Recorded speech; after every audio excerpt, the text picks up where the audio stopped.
unique in its own way. But there is one planet that stands out from the rest, a world so hostile and unforgiving that it has earned the moniker Death World. This is the story of how humanity, against all odds, not only survived but thrived on a planet that would be the bane of any other species.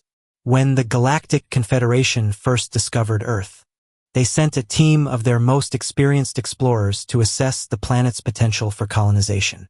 The team, consisting of various alien species, eagerly descended to the surface, expecting to find a lush, resource-rich world ripe for the taking. Instead, what greeted them was a nightmarish hellscape that defied all logic and reason. The moment the explorers set foot on Earth, they were assaulted by a barrage of deadly hazards. The very air they breathed was filled with toxic gases and microscopic organisms that invaded their bodies, causing excruciating pain and rapid deterioration. The ground beneath their feet was a treacherous minefield of poisonous plants, quicksand, and hidden predators, waiting to strike at a moment's notice. As the aliens ventured deeper into the heart of this death world, their situation only worsened. They encountered monstrous creatures that seemed to defy the very laws of nature. Gargantuan beasts with scales as hard as diamond, fangs the size of swords, and an insatiable hunger for flesh.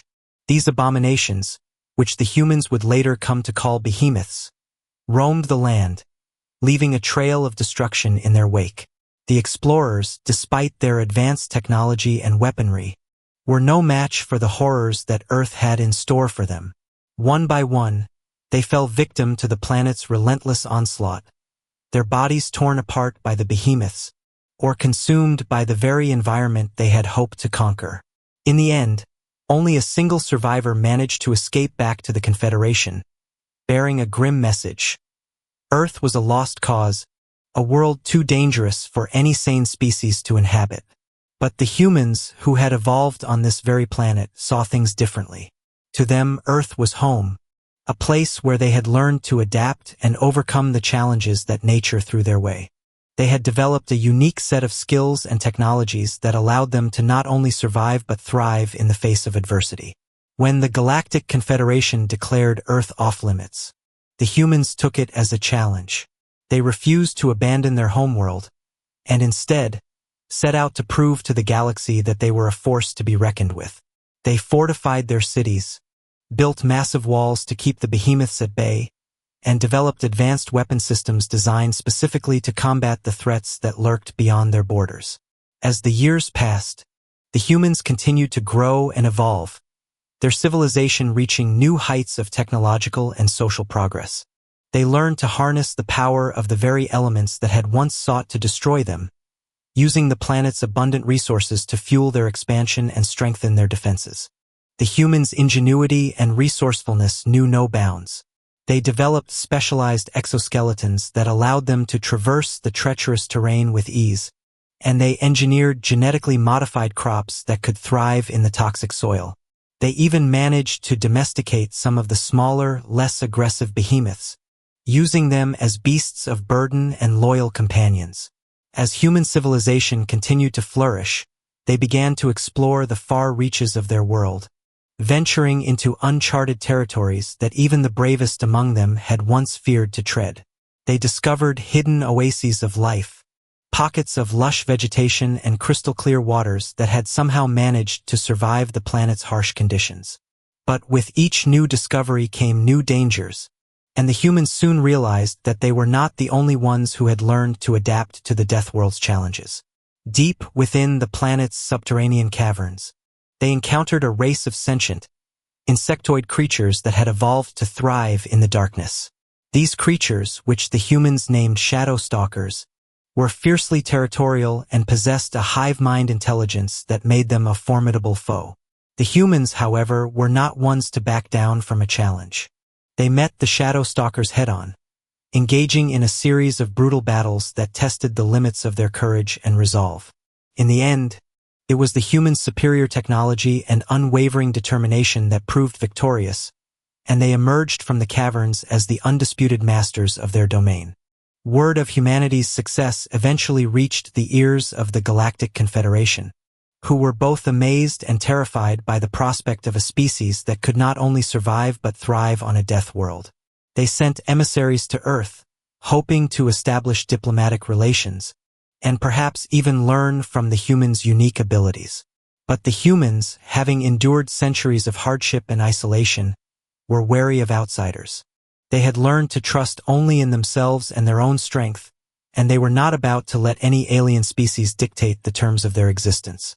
They welcomed the emissaries with a show of force, demonstrating their military might and technological prowess in a way that left no doubt as to their resolve.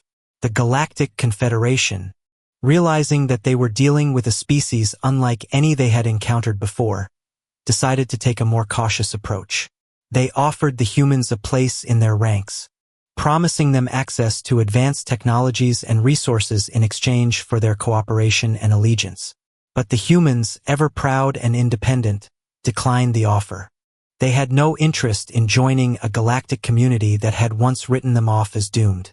Instead, they proposed a different arrangement, a mutual defense pact in which the humans would share their knowledge and expertise in surviving hostile environments, in exchange for the Confederation's protection against any external threats. The Confederation, seeing the wisdom in this proposal, agreed to the terms. And so, a new era of cooperation and exchange began between the humans and the other species of the galaxy. The humans, with their unparalleled ability to adapt and overcome, became valued allies and partners in the exploration and colonization of new worlds. As the years turned into decades, and the decades into centuries, the legend of the Death World and its indomitable inhabitants spread throughout the galaxy. The humans, once dismissed as a lost cause, had proven themselves to be a force to be reckoned with, a species that could not only survive, but thrive in the face of any challenge. And so the story of Earth and its people became a testament to the resilience and ingenuity of the human spirit, a reminder that even in the darkest of times, when all hope seems lost, there is always a way forward, a path to victory, if only we have the courage and determination to find it. For the humans of Earth, that path had been forged through centuries of struggle and sacrifice, through the fires of adversity, in the crucible of the death world itself. And now, as they stood tall among the stars, they knew that they had earned their place in the universe, not through the charity of others, but through their own blood, sweat, and tears. They were the survivors, the conquerors, the unbreakable spirit of humanity, and they would never let anyone forget it. As the human delegation stood before the Galactic Confederation, their leader, a grizzled veteran of countless battles against the behemoths and shadow stalkers, stepped forward to address the assembled representatives. "You once called our world a death world," he said, his voice deep and resonant, carrying the weight of generations of struggle and triumph. "You saw us as a lost cause, a species doomed to extinction, on a planet that would consume us all." He paused, his eyes sweeping over the gathered aliens, his gaze fierce and unyielding. "But you were wrong. We are not the victims of our world, but its masters. We have taken the very things that sought to destroy us and turned them into the instruments of our survival, our prosperity, our strength." The human leader gestured to his delegation, a group of men and women who bore the scars of countless battles, their faces etched with the lines of hard-won wisdom and unbreakable resolve. "We stand before you now, not as supplicants or beggars, but as equals, as partners in the great endeavor of exploration and discovery that lies ahead." He stepped forward, his voice rising with the passion of his words. "We offer you our knowledge, our expertise, our strength. We will stand with you against any threat, any challenge, any obstacle that stands in the way of our shared destiny among the stars." The Confederation representatives murmured among themselves, some nodding in agreement, others looking skeptical or even afraid. But the human leader was not finished. "But know this," he said, his voice dropping to a low, menacing growl. "We will not be subjugated. We will not be controlled. We will not be told what to do or who to be. We are the masters of our own fate, the captains of our own souls, and we will never, ever surrender that freedom, that autonomy, that essential human spirit that has carried us through the darkest of times, and the most impossible of odds. He paused, letting his words sink in, letting the weight of his message settle over the assembled representatives like a shroud. So, let us forge this alliance, this partnership, in the spirit of mutual respect and cooperation. Let us work together to build a better future for all our species, a future in which the death world and its people are not a threat to be feared, but an asset to be valued, a strength to be relied upon, a beacon of hope and inspiration for all who follow in our footsteps. The human leader stepped back, his speech concluded, his message delivered. And as the Confederation representatives rose to their feet, some in applause, others in stunned silence, he knew that he had made his point, that he had staked his claim, that he had set the stage for a new era of human-alien relations, an era in which the death world and its people would take their rightful place among the stars, not as victims or outcasts, but as leaders and pioneers, as the unbreakable spirit of humanity itself. And as the human delegation left the chamber, their heads held high, their eyes blazing with the fire of determination and pride, they knew that they had done more than just secure their place in the galaxy. They had sent a message loud and clear to all who would hear it: humanity. Yeah. As the alliance between the humans and the Galactic Confederation grew stronger, the two sides began to work together to explore and colonize new worlds. The humans, with their unparalleled expertise in surviving hostile environments, became invaluable assets to the Confederation's efforts to expand its reach across the galaxy. But even as the humans reveled in their newfound status as galactic pioneers, they never forgot the lessons they had learned on their own death world. They knew that the universe was a vast and unpredictable place, filled with dangers and challenges that could strike at any moment.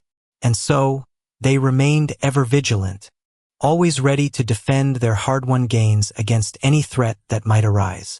They fortified their new colonies with the same determination and ingenuity that had served them so well on Earth, building impregnable fortresses and developing advanced weapon systems that could repel even the most fearsome of foes. As the years passed, the humans' reputation as the galaxy's most formidable warriors only grew. They became known as the Death World Defenders, a force to be reckoned with on any battlefield. Their mere presence was enough to strike fear into the hearts of their enemies, and their unwavering courage and indomitable spirit inspired countless others to follow in their footsteps. But even as the humans basked in the glow of their triumphs, they never lost sight of the values that had brought them to this point. They remained fiercely independent, always ready to stand up for their beliefs and their way of life, no matter the cost. And when the Galactic Confederation once again found itself embroiled in conflict, this time with a powerful and technologically advanced alien race known as the Ron, it was the humans who stepped forward to lead the charge. The Ron, who had long viewed the Confederation as a rival power, had launched a surprise attack on several key Confederation worlds, catching the Alliance off guard, and threatening to unravel the delicate balance of power that had held the galaxy together for so long. But the humans, ever ready for a fight, rallied their forces and launched a devastating counterattack. Led by their most skilled warriors, and equipped with the most advanced weapons and technology the Confederation had to offer, they struck at the heart of the Ron Empire, dealing a crushing blow to their enemies, and sending a clear message that the Death World Defenders would not be trifled with. The war against the Ron was unlike anything the humans had ever faced before. The Ron were a technologically advanced species, with weapons and ships that far surpassed anything the Confederation had encountered. Their armies were vast and seemingly endless, and their tactics were ruthless and unforgiving. But the humans, forged in the crucible of their own death world, were not ones to back down from a challenge. They met the Ron head-on, matching their ferocity and determination with a fierce resolve of their own.